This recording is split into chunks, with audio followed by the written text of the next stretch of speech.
Hello, and welcome to another episode of the Breachside Broadcast, home of the finest foxcasting either side of the breach. On tonight's programme, we have the conclusion of One Room, and we are introduced to a new cast of characters as they make use of the humble facilities in Break Room C in the Guild Enclave. I hope you enjoy our story, right after this word from our sponsor.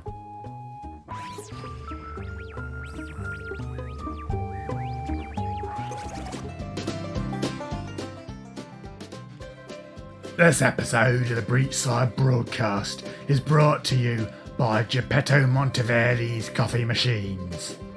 At Monteverdi's, we specialise in the finest steam-powered high-pressure coffee makers imported directly from Sicily. This year's models have dramatically improved safety features. Now you can enjoy a piping hot coffee without fear of being horribly scalded by superheated steam.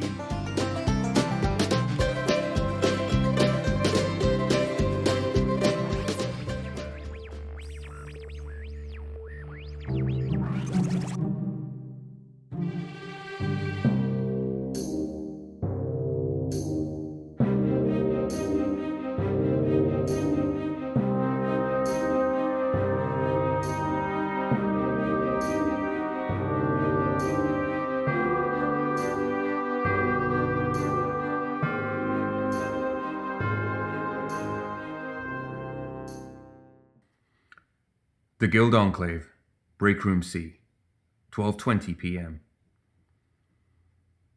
Hoffman's smooth forehead creased as he pulled a tube out of the coffee machine. Dark brown sludge that might have once been coffee dripped lazily from the tube's end. What happened to it? His British accent lent a certain degree of culture and sophistication to the question. Beside him, hands shoved into her pockets, Perdita shrugged. No lo sé. It was fine this morning. I came back from my meeting with Malifaux and found it like this. The calipers of Hoffman's walking harness were clamped onto the sides of the coffee machine, and they held it aloft in front of him so he could use his arms to root around in its insides. It looks like someone was beating on it with a croquet mallet. Perdita's fingers reached back to brush the hilts of the pistols resting on her hips. Could it have come to life and attacked them? Some sort of strange magia? She licked her lips in anticipation. Doubtful. Hoffman pulled the crushed tubing out of the machine, tossed it aside, and pulled a length of new tubing from his belt. Even if it was animated, it wouldn't have been able to do much more than make a particularly hot cup of coffee. Leaning forward, Perdita peered into the machine, her face mere inches from Hoffman's own. Maybe it tried to scold someone to death, she offered. Could have shot hot coffee in their face and melted it right off. There's plenty of coffee on the floor. Hoffman cleared his throat and tried to ignore just how close she was. Yes, well, I suppose that is a possibility.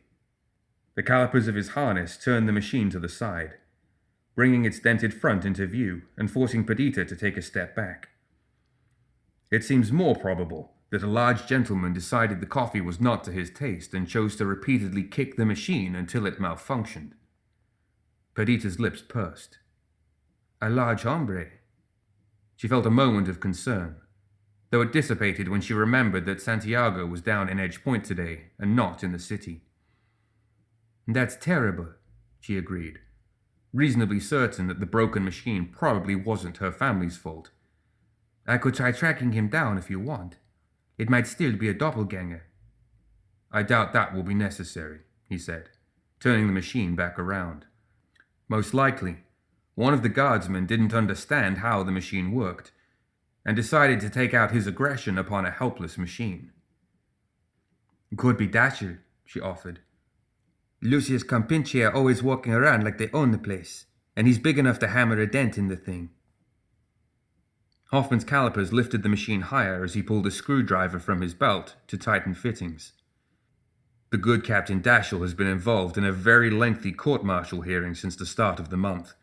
I very much doubt that Lucius' lawyers would let him out of their sight, much less stand by while he damaged guild property. Perdita barked out a laugh. What happened? Did he lose Lucius' mask or something? He didn't look up from the machine.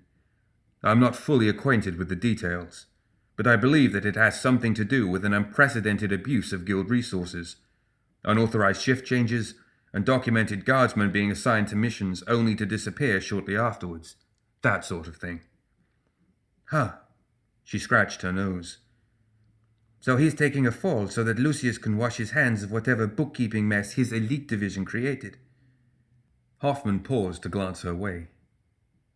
That was exactly my conclusion, he replied, a bit of surprise in his voice. Perdita laughed, flashed him a grin, and poked the side of her head with her finger. It's not all guns and bullets up here, you know. The laughter drew a thin smile out of him. My apologies for thinking otherwise. He returned to his work, his arm rising and falling as he tightened one fat screw after the next. Perhaps if the Neverborn used more machines in the course of their terror campaigns, we might have had more opportunities to work together. It really is a shame, she agreed, her smile turning a bit uncomfortable as her eyes wandered over the metal frame that encased his legs. It mostly comes down to... Her voice trailed off as her conversation with Sonia earlier that morning came back to haunt her, forcing her eyes wide with the strength of the revelation. Miss Ortega? Perdita snapped out of her distraction to find Hoffman looking at her in concern. Lo siento, she said, shaking her head. I just lost track of my thoughts for a moment. Her smile was bright and friendly. Hoffman was immediately on guard. It mostly comes down to being busy, she repeated. We should change that, ne? Get to know each other better. She hooked her thumb over her shoulder. Why don't you come down to Latigo this weekend? We can... Hoffman raised his hand. I am flattered with the offer, Miss Ortega, and I have always felt there was a certain amount of chemistry between us, but given our respective ages and mutual employer, I don't believe it would be appropriate for us to... Play some poker with my brothers, she awkwardly finished, her expression screwing up in distaste. Just poker. Nothing else. There was an unsaid but implied ew in her voice. The silence stretched out awkwardly between them. Hoffman spoke first, the faint blush of embarrassment coloring his cheeks. I prefer bridge, to be perfectly frank. It is a much more elegant and engaging game. Perdita tilted her head curiously to one side. Bridge? There's still cards, ne? Is there gambling? There can be, he admitted a bit reluctantly. I would be happy to teach you and your brothers the game if you are interested. I don't... She caught herself, paused, and smiled again. Think that would be a problem. We can try both, ne? Hoffman nodded. That should make for an entertaining weekend, then. Great. She went to slap him on the back, but with his steel harness in the way, it ended up just being an awkward sort of pat on the base of his calipers. We'll see you there, amigo. I'm looking forward to it. His smile gradually faded as the awkwardness once more began to stretch out between them. Well, he said, gesturing back to the coffee machine, I should probably... Oh, right. Perdita hopped over the half-dried puddle of coffee and headed to the door. Good luck with the machine. Let me know if you find any Neverborn hiding in the tubes. Perdita heard Hoffman chuckle as she stepped out into the hallway, though she couldn't quite shake the feeling that he had been humoring a joke that she was even now starting to regret. She shook her head, clearing the thought as she started strutting down the hall towards Sonia's office. Someone was going to be very jealous when they found out that Perdita was starting up her own poker game. The Guild Enclave, Break Room C, 12:40 p.m. Nellie carefully settled into her chair, pulled the notebook from her pocket and the pencil from her ear, and flashed her guest her best smile. Before we begin, let me just say I'm personally quite thrilled to be sitting down to interview you. When I showed up at your office and they told me that you were out on an assignment, I was just consolate, distressed and lugubrious. Across from her, Lady Justice did not return the smile. Can we get on with this? Right, of course. Nellie frantically flipped through her notebook. You're probably very busy, what with running your own department. I know that running the Tattler keeps me busy most days. I'm the editor-in-chief, you know." "So you mentioned," Justice deadpanned. Nellie's smile faltered for a moment, but then it was back in full force. "So, let's talk about these death marshals of yours. You've been in charge of the Special Division for almost a decade, and by all accounts you've done a resplendent job of keeping us all from having our brains eaten by the intractable forces of the Resurrectionists and their legions of walking dead." She looked up over her notepad, clearly expecting some sort of response. "I'm sorry. Was there a question in there?" There was a moment of silence. Then Nellie glanced down at her notebook and scribbled a few quick notes. "All right, moving on. The death marshals came about after Governor General Kitchener's personal staff. Wait, let's go with retinue there. Raise the profile of the deceased. After his personal retinue was brutally murdered and reanimated by a particularly foul and deviant necromancer. It would prove to be the spark that the guild would fan into the roaring flame that is today known as the Death Marshals." Once again she glanced up at the other woman. Lady Justice sighed and leaned forward, propping up one elbow on the table and using it to support her head. "Do I even need to be here?" "Of course." Nellie scribbled some more words down in her notepad and looked up, her smile wide. "You're the very spirit of the article, the heart which pumps blood through the entire body of the guild. Without the Death Marshals and its equanimitous captain, we would have undead reporters writing the articles for our newspapers and necromancers in the morgue." Justice perked up a bit, her eyebrows rising slightly as something crossed her mind. Nellie didn't give her time to dwell upon the thought, however, and the next question completely derailed whatever budding insight she'd stumbled upon. "Now, there are plenty of unseemly rumors circulating around about the details of your personal history. For instance..." Justice lowered her arm and sat up straight. "What rumors?" Nellie paused. The rumors." She flipped over a few pages in her notebook and glanced down at them. "About how you might once have been a necromancer before seeing the light and redeeming yourself in the destruction of any undead you could find. Or how you traded your eyes to Jackdaw for the ability to..." Justice slammed her fist against the table, making Nellie jump about a foot into the air. "Is that what this article is about?" Justice's lips had pressed themselves into a thin, white line. "Just thought our readers might be interested in a biography." Nellie tugged at the collar of her shirt and shrunk back into her chair a little bit. "We can just skip that part of the article. Leave it in the past." Recovering a bit, she sat up and started quickly scratching notes in the margins of her notebook. "Yes, that's a much better angle anyways. Focusing on the woman behind the Death Marshals, looking forward to the bright days to come. Coming out of an unknown past, the mysterious savior we need, though not necessarily the one we want. We can add a picture of you staring off into the rising sunset as..." "Nobody said anything about a photograph." Justice could feel herself getting tense, as if she'd just stepped into a building filled with the butchered remains of the innocent. There it gave her focus. Here it was a distraction. "The banners and flags of the guild snap behind you in the breeze," Nellie continued, ignoring her protest. "Very patriotic, very inspiring. Maybe we can have you perched out on one of the gargoyles on top of the courthouse. Well, we can work that out later. Great, okay." She flipped to a new sheet of paper, wrote something across the top, and underlined it with a flourish. "Prepared questions are the crutch of a slow mind. We shall cast them aside and race down the street hand in hand toward the future." Justice sighed and made a dismissive gesture with her hand as she pushed her chair back. Nellie froze, worried that another one of her interviewees was going to run away from her. But when Justice just stood up and walked to the recently repaired coffee machine, she exhaled a held breath and continued. "Let's start with something easy." Nellie settled back into place, adopting the thoughtful expression that she was certain most journalists wore during important interviews with important people. "The city knows you as Lady Justice, but that is only a sobriquet. Who were you before you adopted your current appellation?" "Someone else." She seated herself and slowly sipped at her coffee. "You're not getting a name." Nellie leaned forward and tried to look sincere. "But our readers want to know. If your name is tied to something bad, we can use that. The readers love a story of redemption." She tried to sound extra sincere. "For the readers."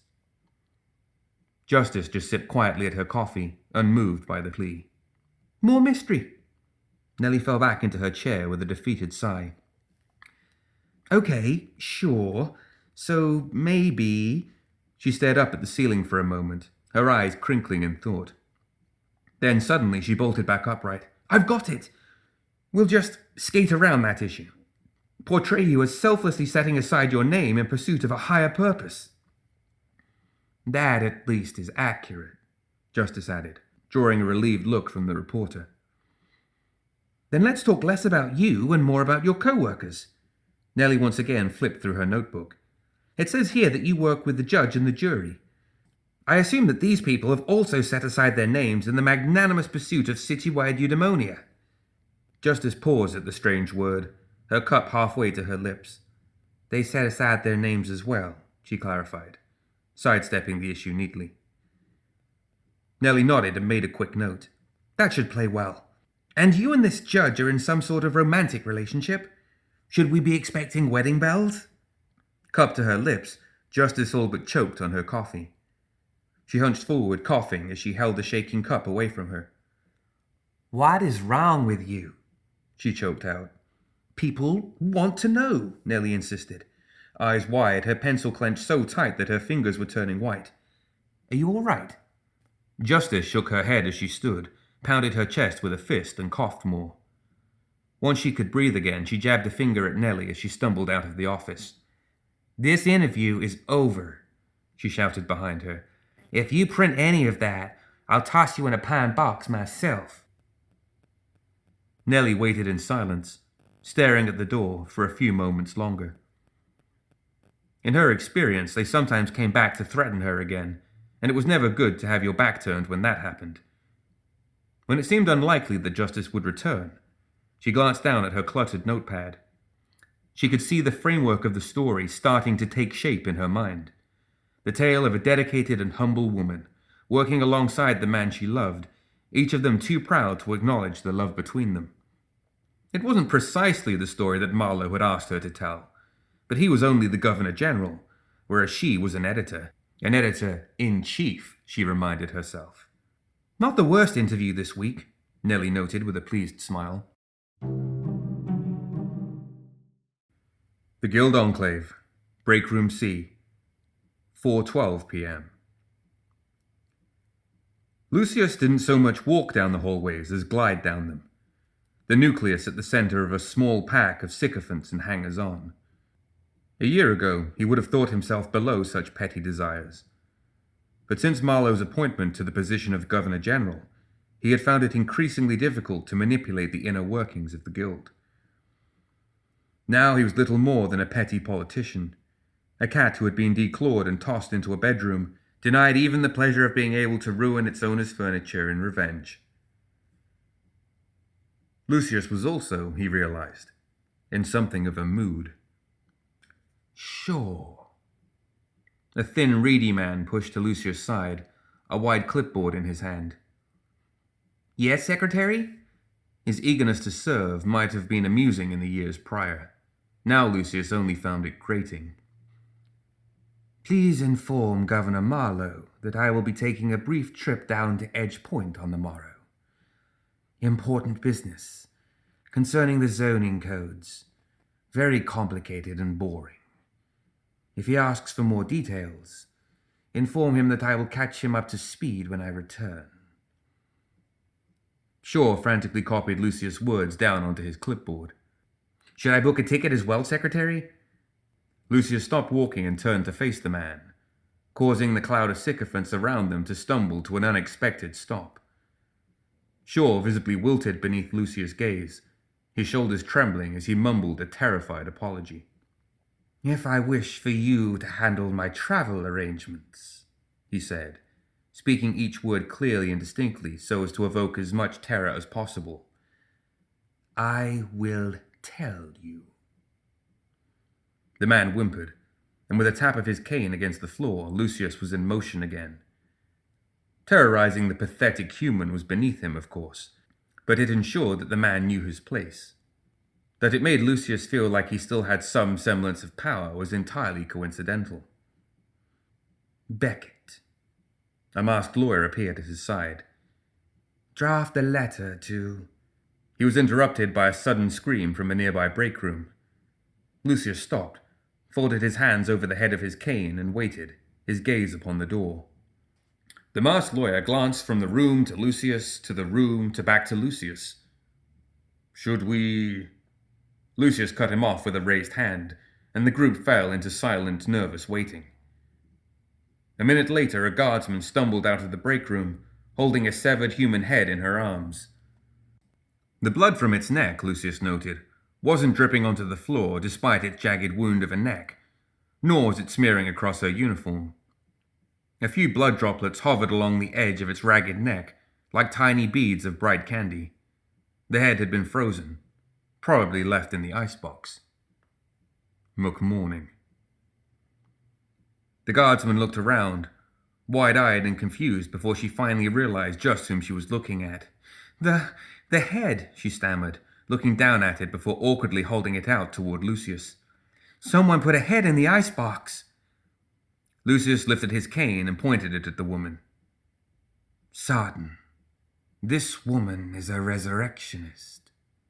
The guardsman's eyes widened in surprise. "What? No, I said I just found—" Her protest was cut short as a wiry man with a shaved head drew his pistol, and in one smooth motion, put a bullet between the woman's eyes. She staggered backwards, dropping the severed head on the ground as she collapsed backwards. It bounced once before rolling slowly to a stop at Lucius' feet. Behind his mask, Lucius smiled. It felt good to exercise his authority. He hoped that the dead woman was one of the honest ones. "Have that sent to McMorning. Tell him that the employee icebox is not an overflow cooler for his morgue." Lucius gracefully stepped over the head and walked past the court. "As I was saying, draft a letter to Winston Finnegan. I will have need of one of his dirigibles in the morning. Price is not an issue. And I will have my own pilot." The masked lawyer was right on Lucius' heels, barely even batting an eye at the murder.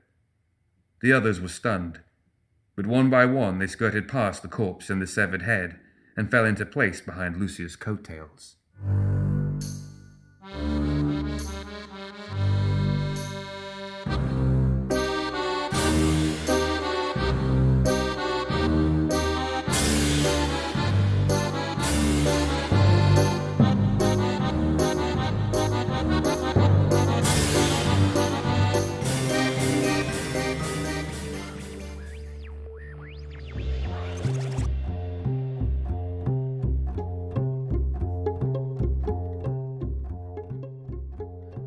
That's it for another episode of the Breachside Broadcast.